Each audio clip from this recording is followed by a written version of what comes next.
మనందరూ కూడా తెలుసు. ఒకప్పుడు రెండవ ప్రపంచ యుద్ధానికి ముందు జర్మనీలో ప్రజలందరినీ కూడా ఊతకోత కోస్తున్న స్థితిలో ఆ రోజు ఫ్యాసిజం అణిచివేస్తున్నటువంటి స్థితిలో ఒక జర్మన్ పౌరుడు, వాళ్ళు యూదుల కోసం వచ్చారు, నేను యూదును కాదు. వాళ్ళు ముస్లింల కోసం వచ్చారు, నేను ముస్లింను కాను. వాళ్ళు క్రిస్టియన్ల కోసం వచ్చారు, నేను క్రిస్టియన్ కాను. వాళ్ళు కమ్యూనిస్టుల కోసం వచ్చారు, నేను కమ్యూనిస్టులు కాను అని చెప్పి ఎప్పటికప్పుడు తప్పుకొని తిరుగుతున్న స్థితిలో ఆఖరికి వాళ్ళు నా కోసం వచ్చారు, నన్ను ఆదుకోవడానికి ఎవరు మిగలలేదు అని చెప్పని కోపవలసిన పరిస్థితి వచ్చింది. ఇప్పుడు ప్రభాకర్ గారు చాలా వివరంగా చెప్పారు మామూలీకరణ. అది చాలా సీరియస్ విషయం. మన దేశంలో ఈ మామూలీకరణ అనే భావాన్ని పాలక వర్గాలు దాన్ని ప్రజల పాత్ర లేకుండా, ప్రజలు ఆలోచించకుండా, ప్రజలు ప్రశ్నించకుండా ఈ మామూలీకరణ అనేటువంటి అంశాన్ని పదే పదే ముందుకి వాళ్ళు తీసుకొని వస్తున్నారు. ఎందుకంటే ఎవరికి లేదు, మీకెందుకయ్యా?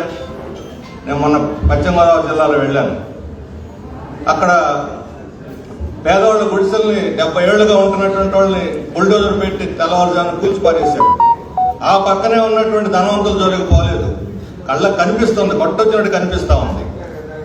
అక్కడ అధికారులు, పోలీసులు, అక్కడ ఉన్నటువంటి మన శాసనసభ ఉపసభాపతి గారు వీళ్ళందరూ వాళ్ళని ఏమన్నారంటే ఆక్రమణదారులు చెప్పారు. వాళ్ళు ఓటేసిన పార్టీలు ఎవరు కూడా కనీసం వాళ్ళని పలకరించడానికి పోకపోతే అక్కడన్న వాళ్ళని ధైర్యం చెప్పి నిలబెట్టింది ఈరోజు అక్కడ కమ్యూనిస్ట్ పార్టీ. నేను చెప్పాం వాళ్ళు ఆక్రమణదారులు కాదు, హక్కుదారులు అని.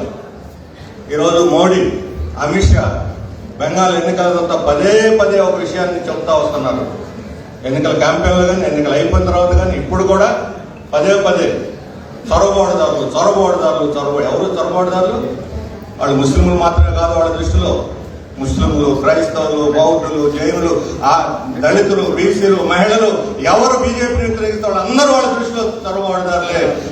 ఏ రకంగా అయితే జర్మనీలో ప్రజలందరినీ అణిచివేసి హిట్లర్ క్రూరమైనటువంటి నిరంకుశత్వాన్ని రుద్దాడో అదే రకంగా ఈరోజు మోడీ భారతదేశం మీద అలాంటి నిరంకుశత్వాన్ని రుద్దడానికి ప్రయత్నం చేస్తూ ఉన్నారు. ఓవైపు యుద్ధ మేఘాలు కమ్ముకొని వస్తూ ఉన్నాయి. ఆ యుద్ధంలో మన దేశం పాత్ర ఏంటి దీన్ని నివారించడానికి? లేకపోతే ఈరోజు పెట్రోల్, డీజిల్ ధరలు పెరిగినాయి, దాని గురించి మాట్లాడదు. కార్మికులు సంఘాలు పెట్టుకోవడానికి లేదు, ధర్నాలు చేయడానికి లేదు, ప్రభుత్వాన్ని విమర్శించడానికి లేదు, ప్రదర్శన చేయడానికి లేదు, సమ్మెలు చేయడానికి లేదు.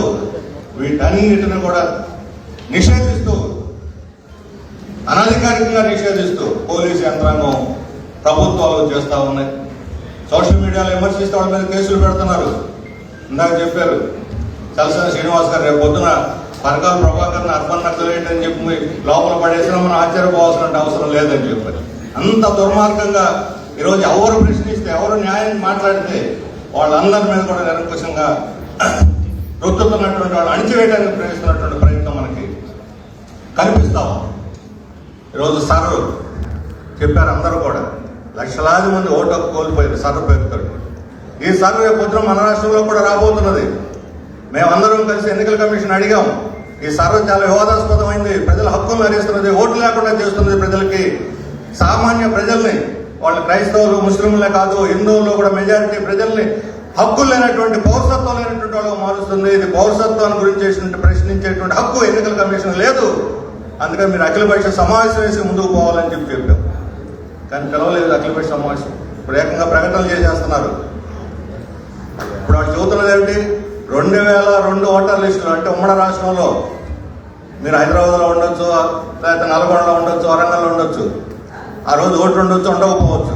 2002లో ఓటర్ లిస్టులో ఉన్న వాళ్ళే ఇప్పుడు ఓటర్లుగా కొనసాగుతారు.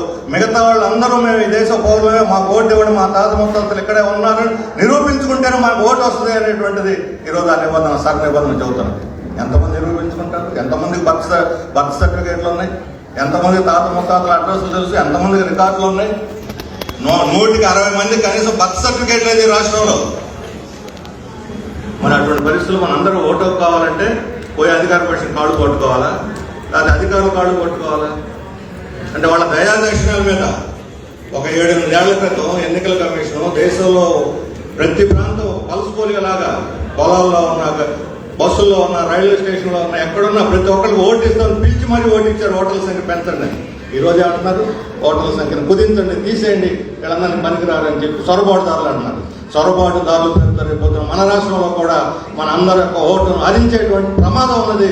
అందుకని సార్ని తీవ్రంగా వ్యతిరేకిస్తూ మనం ముందుకు రావాలని చెప్పి కోరుతాం. ఇది రాజకీయ పార్టీల సమస్య కాదు, ఇది పౌరుల సమస్య, పౌర హక్కుల సమస్య. ఇప్పుడే మనం చేసినటువంటి రాజ్యాంగం యొక్క పునాది ధ్వంసం అవుతున్నటువంటి స్థితిలో మనందరం బానిసలుగా, హక్కులు లేనటువంటి బానిసలుగా, పాలక పక్షాలు ఏం చెప్తే దానికి తలువ పెట్టేటువంటి వాళ్ళగా మారేటువంటి ప్రమాదం కనిపిస్తా ఉంది.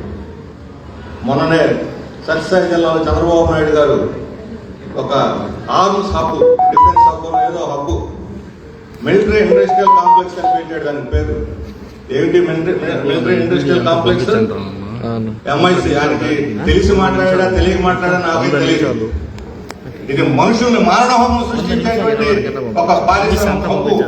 అమెరికాలో బలమైనటువంటి లాబీ మిలిటరీ ఇండస్ట్రియల్ కాంప్లెక్స్.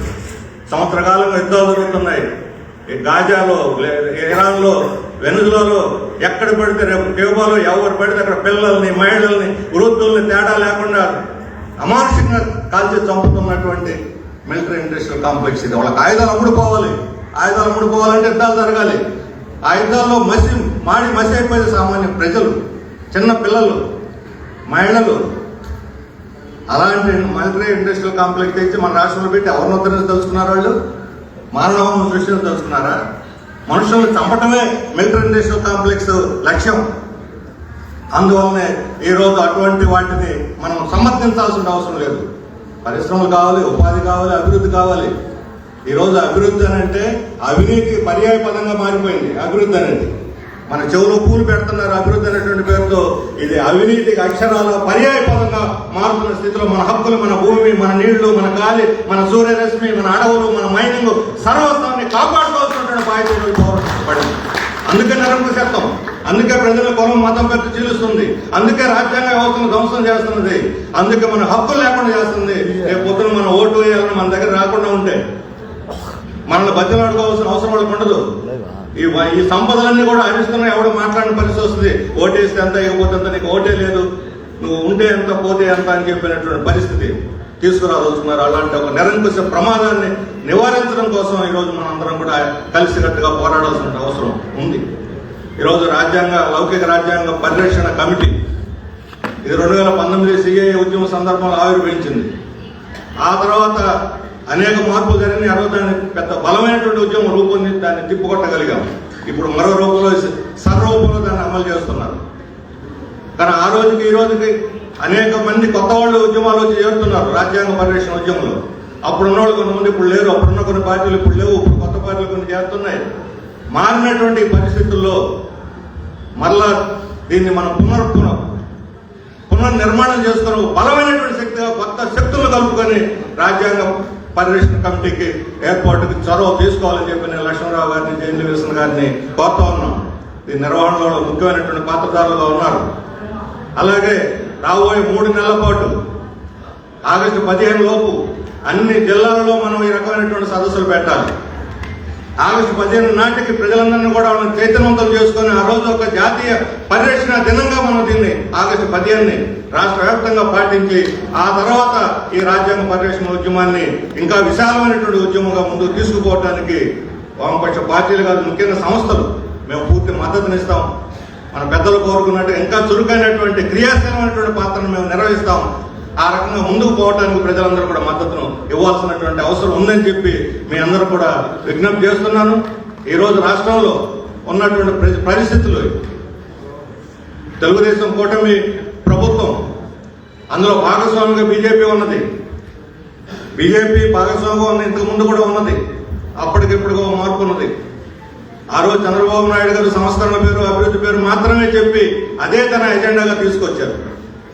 కానీ ఈరోజు చంద్రబాబు నాయుడు గారు మత ఎజెండాని, బీజేపీ ఆర్ఎస్ఎస్ ఒక మతోన్మాద ఎజెండాని ఆయన స్వయంగా తన భుజ స్కంధాల వేసుకొని ప్రచారం చేస్తున్నారు.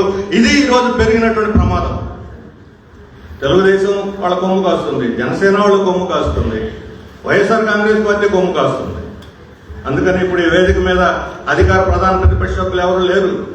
ఈ బాధ్యతను ప్రజలే స్వీకరించాలి, ప్రజా సంఘాలు స్వీకరించాలి.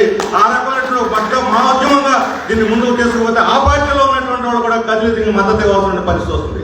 వైఎస్ఆర్ తెలుగుదేశం పార్టీల్లో కూడా ఎంతో మంది ప్రజాతంత్రవాదులు ఉన్నారు, లౌకికవాదులు ఉన్నారు, అభ్యుదయవాదులు ఉన్నారు, ప్రగతిశీలులు ఉన్నారు. అలాంటి వాళ్ళందరూ కూడా ఈ ఉద్యోగంలో కలిసి రావాలి. ఇది ఒక పార్టీ లేదా ఒక సంస్థకు సంబంధించిన సమస్య కాదు, ఇది ప్రజలందరూ ఉమ్మడి సమస్య.